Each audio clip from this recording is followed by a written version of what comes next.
한 주간 평안하셨습니까? 이번 겨울 특강은 고통의 때 하나님은 어디 계신가요? 라는 주제로 4주간 진행되고 있습니다. 지난 시간에는 고통의 존재하는 이유에 대해서 나눴습니다.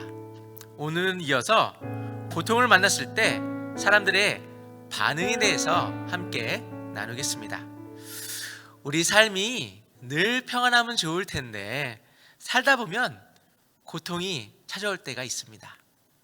주위의 집들을 돌아보면 고통이 없는 집이 거의 없습니다. 성 어거스틴은 하나님의 도성에서 고난에 대해 의미 깊은 말을 했습니다.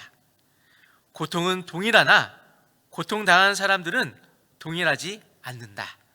악한 사람들은 똑같은 고통을 당하면서도 하나님을 비방하고 모독하지만 예수님을 믿는 사람은 그 고통 속에서도 하나님을 찾으며 하나님을 찬양합니다.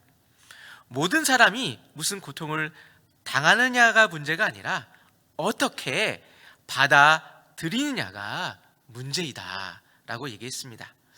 어거스틴은 로마 제국이 멸망한 시기에 하나님의 도성을 기록합니다. 그 당시 로마는 기독교 국가였습니다. 그런데 로마가 멸망을 당하게 됩니다. 당시 이것을 놓고 많은 사람들이 로마가 태양신을 버리고 기독교를 국교로 인정했기 때문이라고 비난을 했습니다. 그러나 여기에는 하나님의 깊은 뜻이 있었습니다. 로마가 멸망함으로 말미암아 오히려 복음이 땅끝까지 확산하게 되는 계기가 되었습니다. 이와 같이 우리는 고난을 당할 때 낙심하면 안 되는 것입니다. 당장 힘들고 가슴이 아프지만 그 모든 것을 통해 주님의 은혜의 길이 열리게 될 줄로 믿습니다.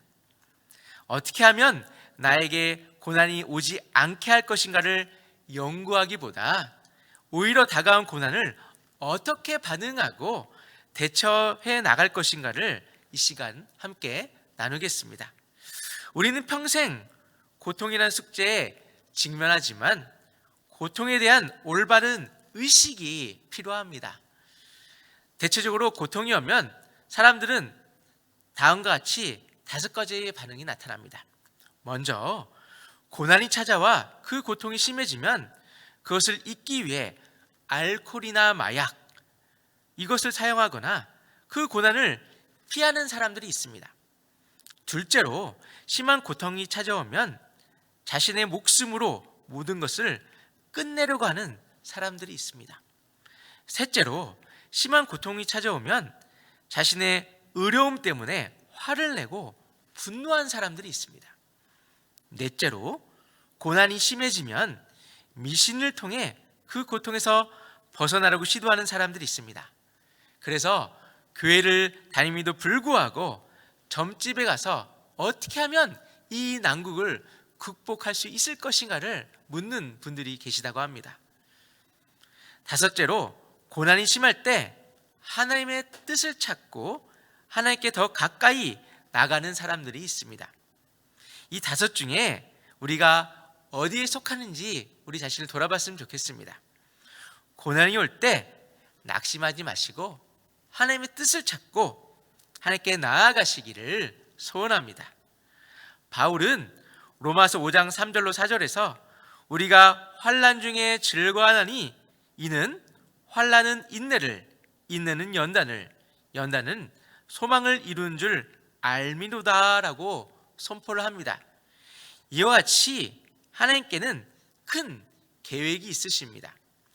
그러므로 우리는 주님을 신뢰하고 소망하는 가운데 기뻐하며 나아가는 담대함이 필요합니다. 우리가 고통에 직면할 때 Why me? 왜 하필이면 나야? 라고 반문할 때가 있습니다. 그런데 그리할 때 반문하지 마시고 하나님이 우리에게 고통을 허락하셨고 우리를 도와주시려고 움직이고 계신다는 것을 확신할 필요가 있습니다. 고통하면 생각나는 인물이 누구십니까? 성경에 많은 인물이 있지만 저는 욥이 가장 먼저 생각납니다.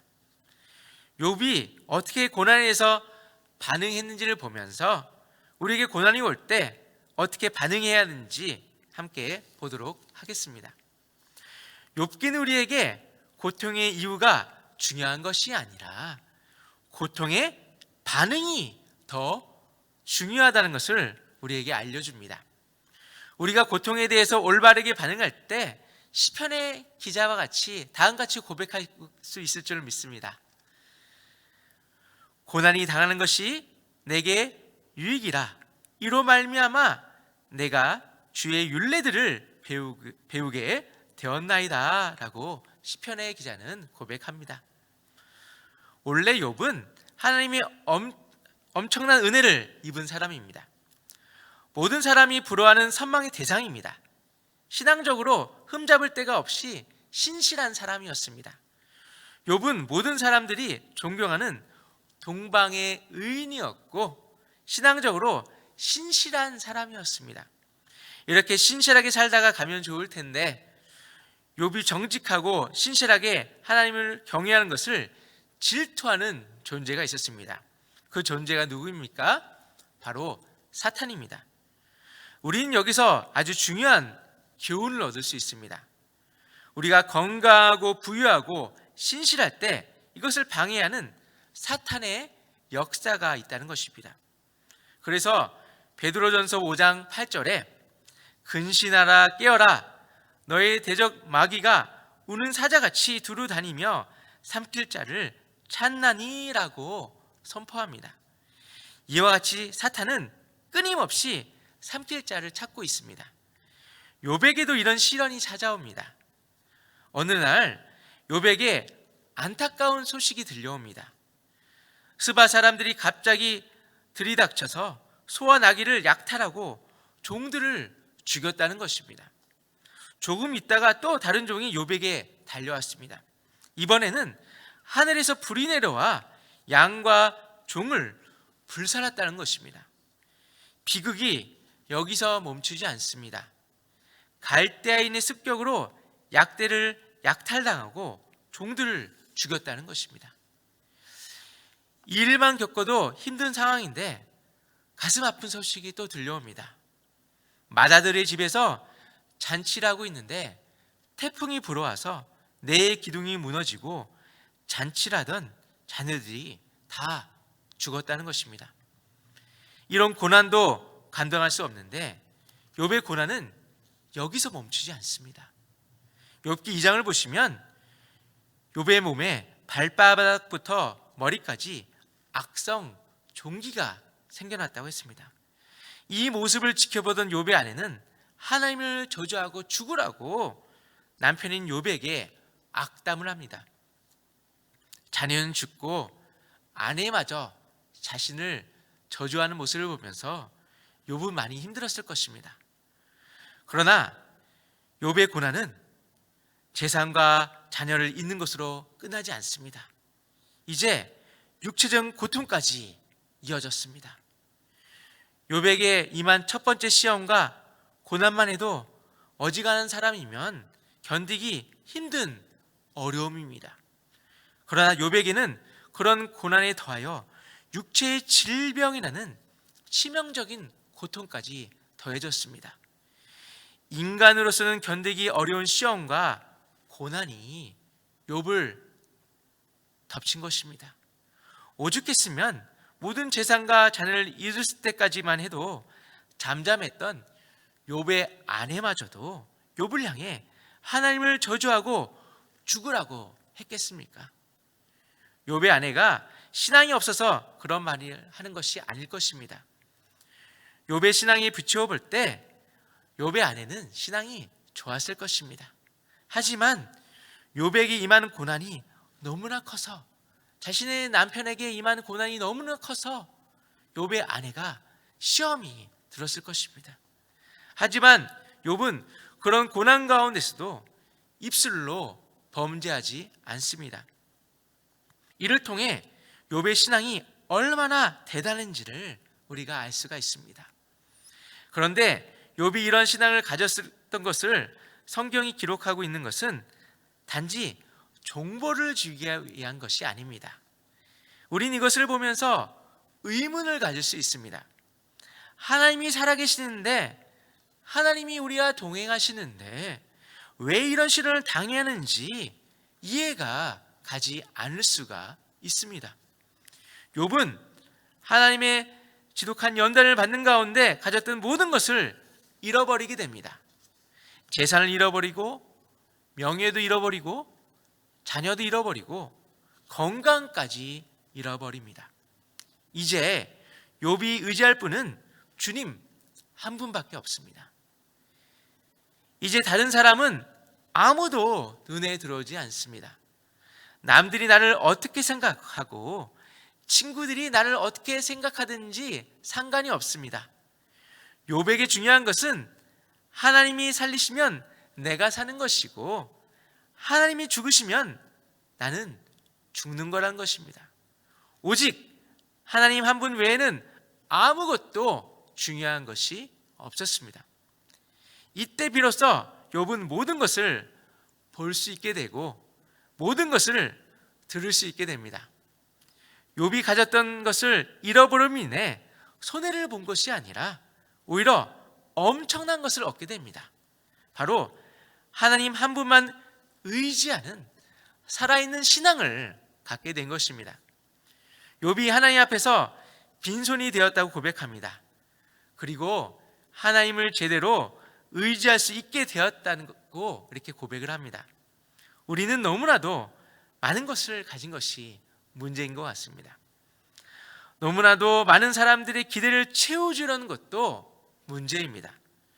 하나님을 의지하지만 돈도 의지하고 세상에서 성공적인 삶을 사려고 우리가 이 땅 가운데서 아둥바둥하면서 살고 있는 것 같습니다. 욥이 고난당한 후에 비로소 제대로 믿는 것이 얼마나 어려운지를 깨닫게 됩니다. 그리고 왜 신앙이 하나님의 능력이 나타나지 않게 대해서 고민하게 됩니다. 그 이유가 무엇입니까? 오직 하나님 한 분만 의지해야 능력이 나타나는데 너무나도 가진 것이 많고 의지할 대상이 많다는 것이 문제인 것입니다. 욥이 모든 것을 잃어버렸을 때 마지막으로 남은 것이 오직 하나님 한 분뿐이었습니다. 이제는 마음껏 하나님께 찬양하고 마음껏 주님의 말씀을 듣고 마음껏 하나님께 나아갈 수 있게 되었습니다. 그 이유는 더 이상 눈치 볼 사람이 없기 때문입니다.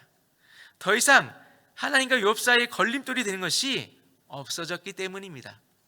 오직 하나님의 뜻만 생각하고 그대로 행하기만 하면 되는 것입니다. 바로 여기에서 하나님의 능력이 나타나는 것입니다. 이와 같이 욥기를 통해 인간의 불완전함을 볼 수가 있습니다. 욥이 흠이 없는 사람이고 정직하고 하나님을 경외하고 악을 멀리한 사람이었지만 여전히 죄인이라는 사실입니다. 욥기의 결론인 42장에 욥이 스스로 이런 고백을 합니다. 42장 5절 6절을 보시겠습니다. 내가 주께 대하여 귀로 듣기만 하였사오나 이제는 눈으로 주를 배옵나이다. 그러므로 내가 스스로 거두어드리고 티끌과 재 가운데서 회개하나이다 라고 고백합니다. 욥이 주님을 귀로만 들었을 때 자신이 의로운 줄 생각했습니다.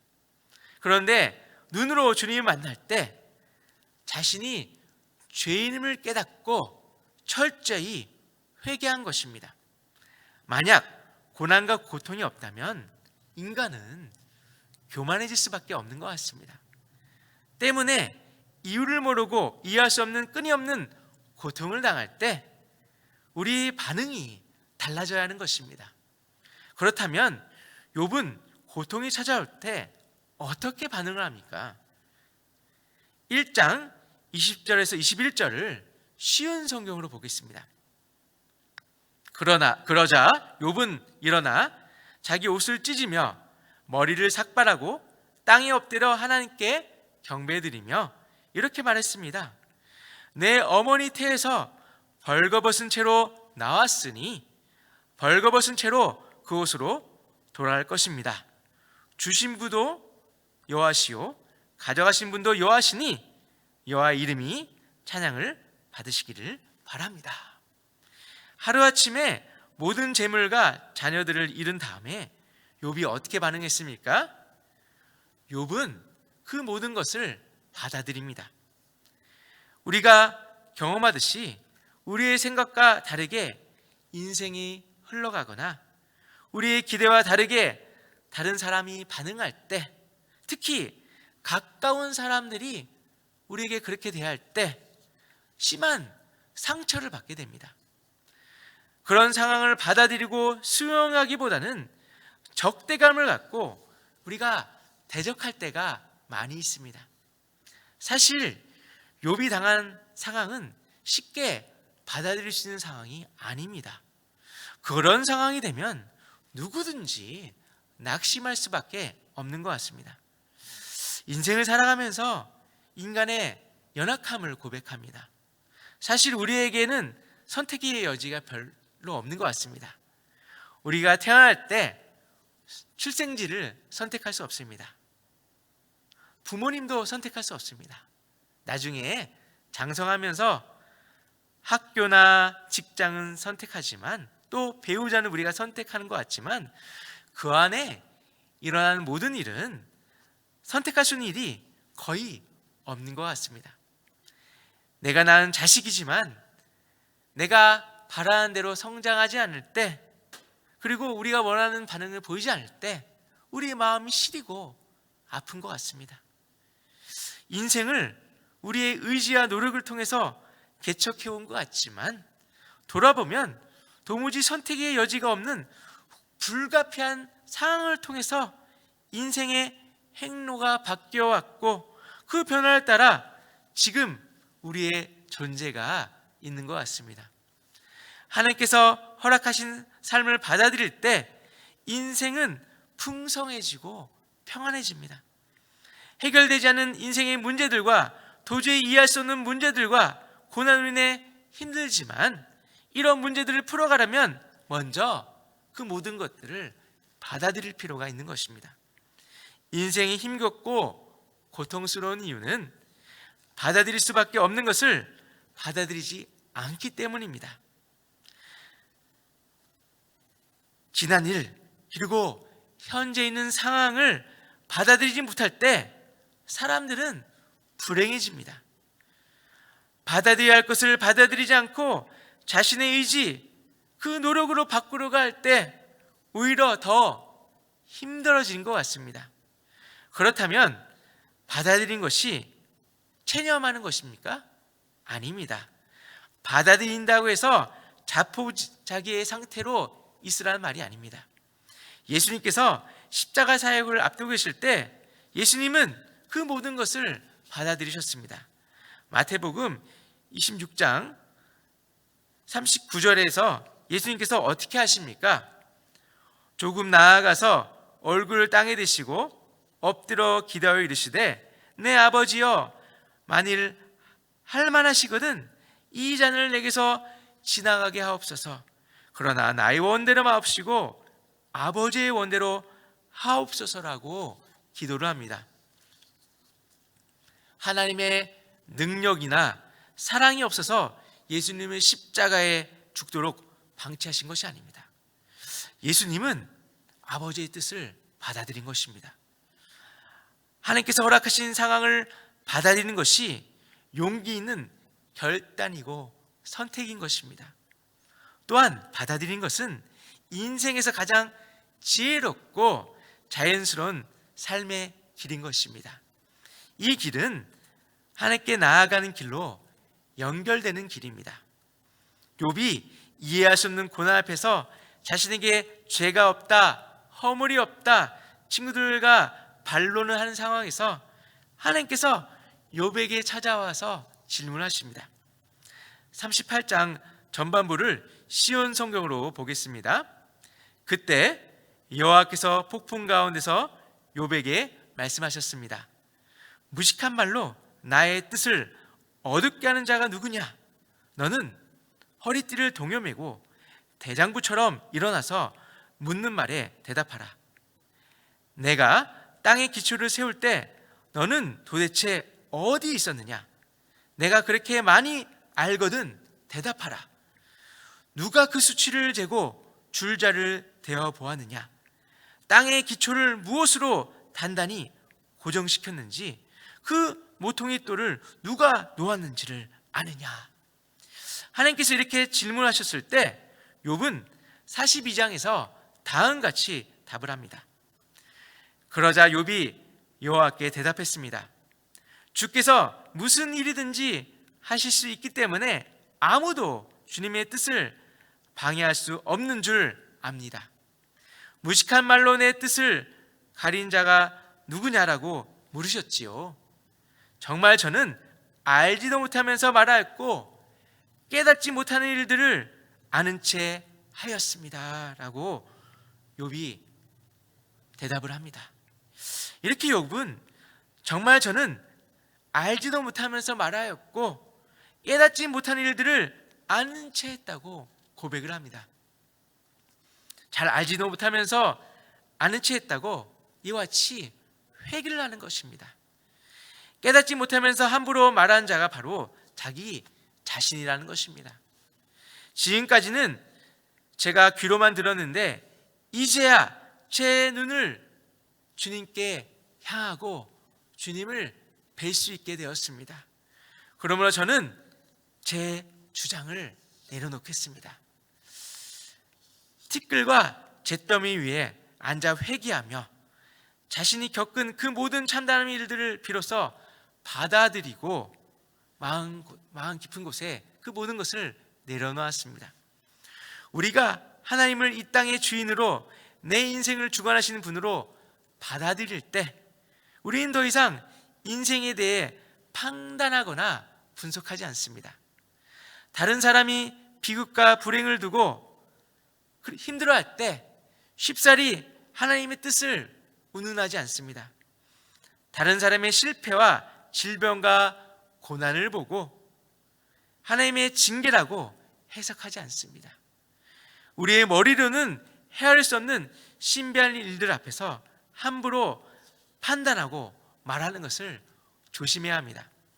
우리에게 닥친 일들 앞에서 우리가 할 일은 판단과 분석을 멈추고 헤아릴 수 없는 하나님의 뜻을 받아들이는 것입니다. 하나님을 받아들일 때 우리는 견딜 수 없는 고난 가운데에서도 내 곁에 계시는 하나님을 체험할 수가 있습니다.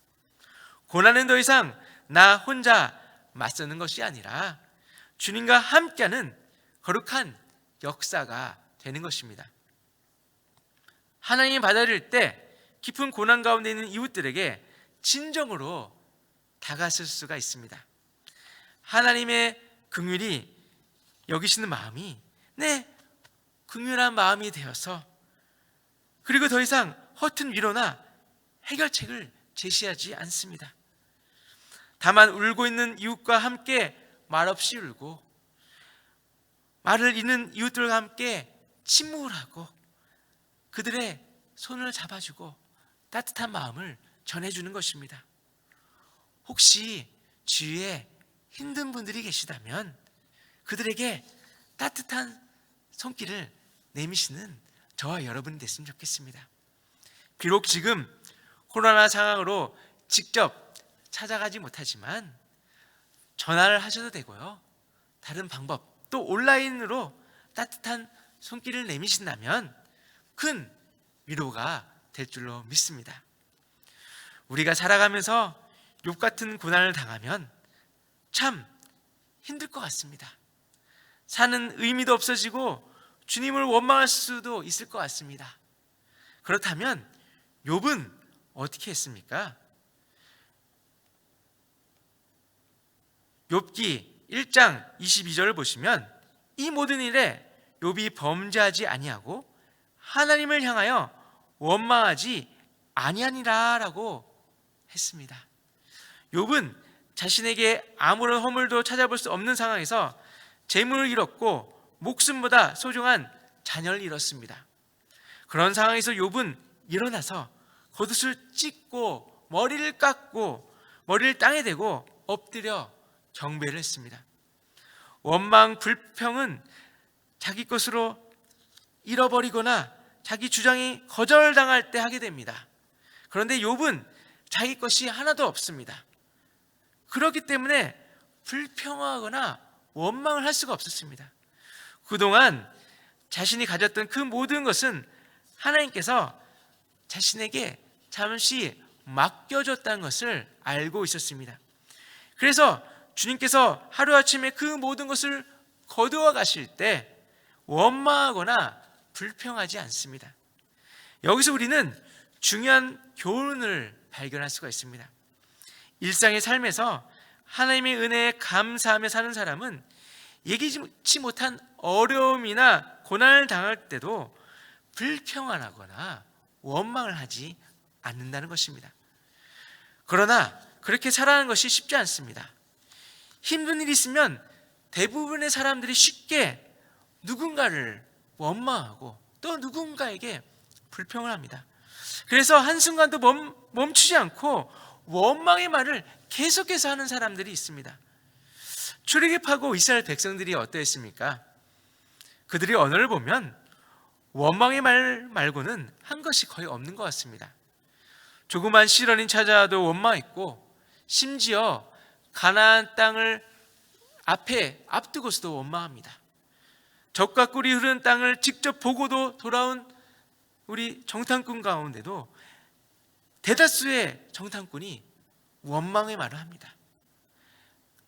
갈렙과 여호수아를 제외하고는 10명의 정탐꾼은 불평과 원망을 하고 두려워합니다. 그런데 그 모습이 우리의 모습일 수도 있습니다.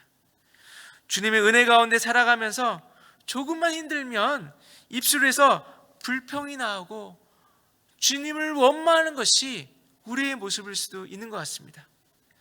원망한다는 것은 고통을 마음 가운데 계속 담아두고 있다는 뜻입니다. 우리는 욥기를 보면서 왜 고통을 당해야 하는가라는 질문을 자연스럽게 하게 되지만, 고통의 이유에 집중하기보다는 고통을 당할 때 어떻게 살아가야 되는 것에 대해 집중할 필요가 있는 것입니다. 이와 같이 성경은 고통의 원인에 대해 집중하기보다는 고통을 당할 때 어떻게 반응해야 하는지에 대해서 집중하고 우리에게 알려주고 있습니다. 그러니까 고통과 고난이 시작되었다면 이제 어떻게 해야 하고 어떻게 반응해야 하는지를 우리에게 말씀해주고 있는 것입니다. 믿는 사람들 앞에서 놓인 진정한 쟁점은 하나님께 책임이 있는가가 아니라, 이 무서운 일이 일어났는데, 내 삶 가운데 고통이 찾아오는데 우리가 어떻게 반응해야 하는가, 여기에 우리가 초점을 맞출 필요가 있다는 것이죠. 고난을 대하는 이상적인 태도에 관하여 성경에 나타나 있는 가장 좋은 예가 가운데 하나가 정신적인 고통을 담고 있는 바울의 편지가 있습니다. 고린도후서 7장 8절 이하의 내용을 리빙 바이블 버전으로 읽겠습니다. 그 편지가 여러분에게 얼마나 고통스러웠을까 생각하면서 비록 내 마음이 한동안 무척 아팠지만 이제는 내가 여러분에게 그 편지를 썼던 것을 후회하지 않습니다. 그 편지는 잠시 동안만 여러분을 아프게 했습니다. 지금은 내가 그것을 보낸 것을 기뻐합니다. 그것은 그 편지가 여러분 마음을 아프게 했기 때문이 아니라 그 고통이 여러분을 하나님께로 향하게 해주었기 때문입니다. 여러분이 느낀 아픔은 하나님이 자기 백성들에게 있기를 바라시는 좋은 의미의 슬픔이었습니다. 필립이 한시는 이 말씀이 고통의 역할에 대해 가장 정확하고도 감명한 요약이라고 생각을 했습니다. 그러면서 고통의 원인에 집중하는 것이 아니라 어떻게 반응해야 하는 것을 알려준다고 했습니다. 물론 성경에서 고통이 있어도 마냥 즐거워하고 무조건 기뻐하라고 하지 않습니다. 이런 말씀할 때 이를 악물고 참으라, 또 아무 일이 일어나지 않은 것처럼 행동하라고 하지 않습니다. 이렇게 하면 자신의 감정을 속일 수 있고 더 힘들어질 수가 있습니다.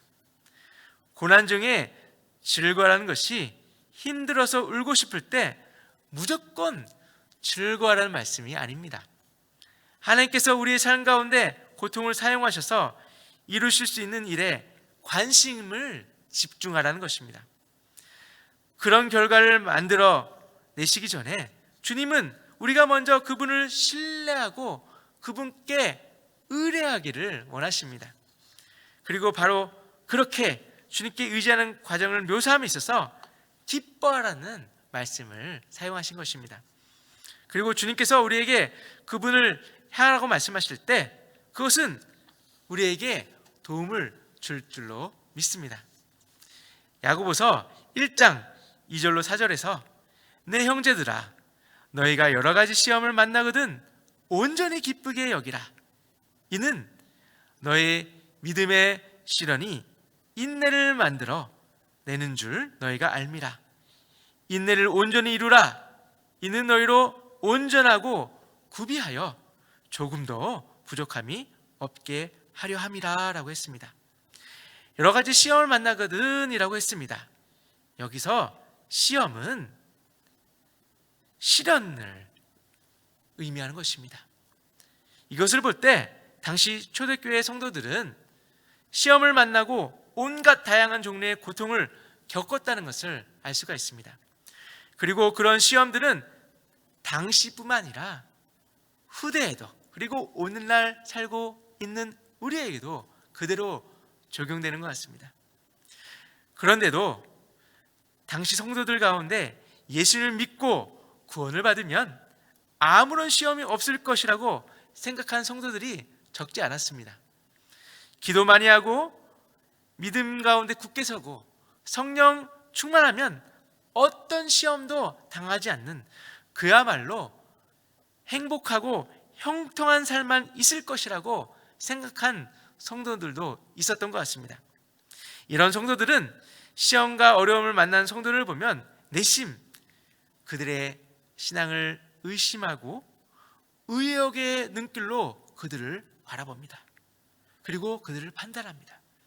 하지만 성경을 보면 예수님께서도 이 땅에 사시면서 상상할 수 없는 시험과 고난을 끝없이 받았다는 것을 알 수 있습니다. 또한 초대교회 성도들 역시 기도도 많이 하고 성령 충만했지만 그들을 향한 핍박과 시련은 계속되었습니다. 그러니까 기도를 많이 하고 거룩한 삶을 산다고 해서 우리 삶 가운데 고통이 없어지는 것이 아닙니다. 오히려 다른 종교에서 수행을 하면 고통이 사라진다고 얘기를 합니다. 불교 같은 종교에서는 수행을 하고 해탈의 경지에 이르면 세상의 고통으로부터 초월할 수 있다고 가르칩니다. 이런 사고방식은 정한 수를 떠놓고 공을 들이면 이 땅에서 안락과 안정을 보장받을 수 있는 샤머니즘과 크게 다를 바가 없습니다. 성경에서 신앙은 만사 형통이라고 하지 않습니다. 오히려 디모데후서 3장 12절을 보시면 그리스도 예수 안에 경건하게 살고자 하는 자는 무엇을 받는다고 했습니까? 박해를 받는다고 했습니다. 이와 같이 경건하게 살수록 더 많은 핍박과 고난과 박해가 있을 것이라고 말씀하고 있습니다. 우리가 예수를 믿는다고 해서 우리에게 더 이상 고통과 어려움이 없어지는 것이 아닙니다. 오히려 믿음으로 인해서 핍박이 있고 그 고통스러운 삶이 예비되고 있는 줄로 모릅니다. 그런데 보통 시험과 고난일 때 어려워하고 힘들어하고 저절로 얼굴에 어두운 기색이 보이기 마련인 것 같습니다. 그런데 그것을 기쁘게, 그것도 온전히 기쁘게 여기라고 합니다. 어떻게 보면 힘들 때 어떻게 기뻐하냐고 생각할 수가 있습니다. 여기서 기쁘게 여기라는 것은 하나님께서 허락하신 고난과 시련을 성도에게 무익한 것이 아니고 오히려 온전한 성도가 되기 위한 필수 과정이라는 것입니다. 이러한 점에서 본다면 여러 시험과 고난들은 모나고 부족함이 많은 성도들을 원만하고 온전한 성도로 변화시키기 위한 하나님의 손길이라는 것입니다. 성도에게 닥쳐오는 모든 시험과 환난은 인내, 연단, 소망으로 이어지는 과정을 거쳐서 온전한 성도를 빚으시기 위한 하나님의 섭리의 한 방편으로서 일종의 성화의 과정인 것입니다. 이것은 마치 그 복음이 수많은 당근질을 통해서 만들어지고 아름다운 도자기가 뜨거운 가마에서 이렇게 완성되고 또 금 같은 금속들이 도가니와 열을 거치면서 불순물들이 제거되고 순수한 정금으로 바뀌는 것을 의미하는 것 같습니다. 그렇습니다. 고난과 시련을 통해서만 온전한 성도가 될 수 있을 줄로 믿습니다. 야곱과 모세를 보십시오. 야곱은 처음에는 그 이름처럼 아버지와 형까지 속여가며 자기 자신의 욕심 위에 살았지만 이후에 시련과 고난으로 가득 찬 험한 세월을 지나며 점차 성화되고 오직 하나님만 바라는 사람으로 변화되었습니다. 또 모세 역시 처음에는 사람을 죽일 정도로 불같은 기질을 갖고 있었지만 광야 40년의 세월을 통해 온 짐에서 그 누가 따를 수 없을 정도의 온유함을 짓는 위대한 하나님의 종으로 변화되었습니다. 성경을 좀 더 자세히 들여다보면 이 두 사람뿐만 아니라 하나님께서 택하신 모든 사람들도 이와 동일한 과정을 통해 온전한 성도가 되었다는 것을 알 수가 있습니다. 이 땅의 모든 성도들은 하나님의 손길을 통해 온전한 백성으로 변화되는 줄로 믿습니다.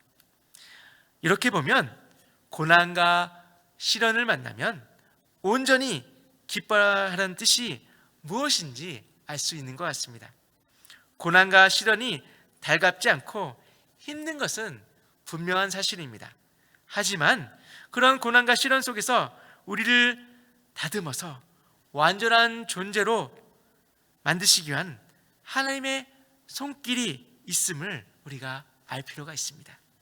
그리고 이 시련과 고난 후에 영광스러운 우리 자신의 모습을 상상하시면서 현재의 고난을 이길 필요가 있습니다. 다윗은 여러 차례 인생의 흑암을 경험했습니다. 생명을 부지하기 위해 그가 죽인 골리앗의 고향인 가드까지 도망칩니다. 거기서 살기 위해 또한 미친 척까지 하면서 살아갔습니다. 그런데 놀라운 것은 그 사망의 음침한 골짜기 가운데서도 주님께서 함께 하셨다는 것입니다. 인생의 흑암 가운데 있다 할지라도 하나님이 우리와 함께 계시기에 우리가 승리할 수 있다는 것입니다. 그러니까 고통으로 인해 치료받고 영적으로 거듭날 수가 있는 것입니다. 우리가 고난 가운데 있을 때는 마치 보청기를 꽂은 것 같습니다. 우리는 고통 가운데 그 보청기 볼륨을 올리면서 하나님의 음성을 듣는데 집중할 수가 있습니다. 사실 그 경험이 우리의 삶을 변화시켰습니다. 이 보청기를 켜면서 주님의 음성을 들을 필요가 있는 것입니다. 그리고 때때로 고난이 다가올 때 하나님 이런 고난을 주셨지만 주님께서 함께 계신 줄로 믿습니다. 그리고 그로 인해 우리 마음 가운데 평안이 다가온 것을 우리가 느낄 수가 있습니다. 왜 그렇습니까? 하나님의 임재와 위로가 느껴지기 때문입니다. 그리고 그 순간에 우리는 성장합니다. 마치 걸음 같은 것입니다. 누구도 그 걸음을 좋아하지 않지만 그 걸음을 통해서 식물이 성장하는 것 같이 고난과 아픔을 통해서 우리가 성장하는 줄 믿습니다. 신앙의 선배님들께 영적으로 가장 성장하실 때가 언제입니까? 라고 여쭤보면 대부분 자신의 힘든 시절, 그 고난을 통해서, 그 고통을 통해서 자신의 신앙이 성장했다고 이렇게 대답하신 경우가 많이 있습니다. 하나님은 고통받는 자의 편에 계십니다. 하나님은 우리의 편이신 줄 믿습니다. 예수님을 통해서 그 증거가 나타납니다. 하나님은 하나님의 백성 가운데 계시다는 것입니다. 고통 가운데 왜 이런 고통을 주시는지 질문할 때가 많지만 그 이유를 명확히 설명한 것은 쉽지 않습니다. 그러나 그 상황 가운데 하나님 어디 계셨을까라고 질문할 때 우리는 분명히 답할 수 있습니다. 그 고통 가운데 주님께서 우리와 함께 하시고, 우리가 가슴 아플 때 더 가슴 아파하시고, 우리가 눈물일 때 우리 주님께서는 더 눈물을 흘리신 줄로 믿습니다. 우리가 고난받는 자들, 낙심한 자들을 위로하고 감싸 안을 때 마치 하나님은 당신이 그 일을 하시듯이 기뻐하십니다. 얼마 전에 특세를 했었습니다. 특세의 주제가 무엇이었습니까? 일어나라 빛을 발하라 였습니다. 이 땅 가운데 빛의 역할하는 저와 여러분이 됐으면 좋겠습니다. 그리고 고난 가운데 눌려있는 것이 아니라 잘 이겨내서 영적으로 더 성장하기를 원합니다. 비록 현재 코로나19와 또 여러 가지 어려움 때문에 우리의 마음이 고통 가운데 있을 수가 있습니다. 또 가슴이 찢어질 수가 있습니다. 그런데 말씀드린 것처럼 그 고통을 외면하는 것이 아니라, 그 고통과 싸우는 것이 아니라 먼저는 받아들일 필요가 있습니다. 또한 우리가 고통으로 인해 원망할 수 있지만 상대방을 원망하는 것이 아니라, 또 상대방을 비방하는 것이 아니라 품을 풀어가 있다는 것이죠. 그리할 때 하나님께서 우리 삶 가운데 역사하셔서 우리를 회복의 길로 인도하실 줄로 믿습니다. 사랑하는 성도 여러분, 우리 다 함께 힘든 시절을 보내고 있지만 주님께 의지하여 승리하시기를 주님의 이름으로 축원합니다. 기도하시겠습니다. 사랑이 많으신 주님, 우리 삶 가운데 고난이 있을 때 늘 우리와 함께 하시니 감사드립니다. 힘든 일이 있을 때 불평하고 원망하는 것이 아니라 받아들이게 하여 주시고 잘 이겨내고 극복하여서 영적으로 성장할 수 있도록 아버지 함께 하여 주시옵소서. 이 시간에도 고통 가운데 있는 우리 성도님들 기억하시고 회복할 수 있는 힘과 능력을 주시옵소서. 이 모든 말씀 우리 구주 예수 그리스도 이름으로 기도하옵나이다. 아멘. 이상으로 2강을 마쳤고요. 다음 시간에는 제3강, 어떻게 고통에 대처할 수 있을까를 이렇게 함께 나눌 것입니다. 이상 강의를 마치겠습니다. 모두 한 주간 승리하시고 평안한 한 주 되시기를 바랍니다.